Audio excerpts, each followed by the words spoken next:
नमस्कार दोस्तों, वरुथनी एकादशी व्रत की कथा आपको सुनाएंगे।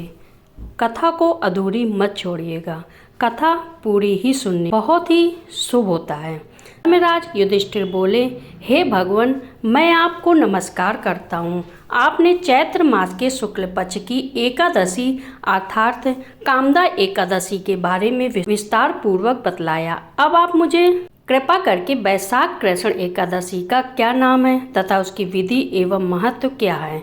भगवान श्री कृष्ण ने कहा, हे राजेश्वर, वैशाख मास के कृष्ण पक्ष की एकादशी को वरुथनी एकादशी के नाम से जाना जाता है। यह सौभाग्य देने वाली, सब पापों को नष्ट करने वाली तथा अंत में मोक्ष देने वाली है। इसकी महत्व कथा आपसे कहता हूँ। वरुथनी एकादशी को अब पूरे ध्यान से सुनिएगा।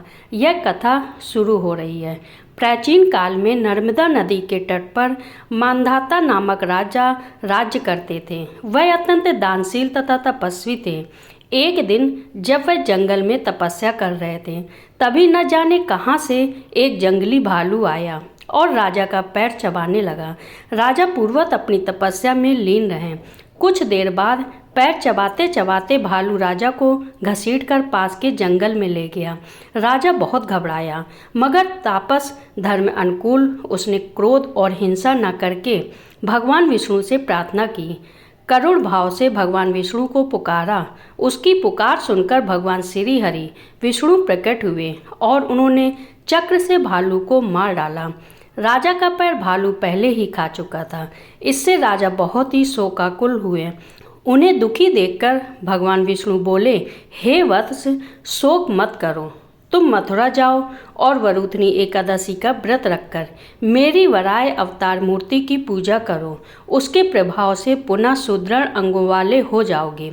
इस भालू ने तुम्हें जो काटा है, यह तुम्हारे पूर्व जन्म का अपराध था। भगवान की आज्ञा मानकर राजा मांधाता ने मथुरा जाकर श्रद्धापूर्वक वरुथनी एकादशी का व्रत किया। इसके प्रभाव से राजा शीघ्र ही पुनः सुंदर और संपूर्ण अंगों वाला हो गया।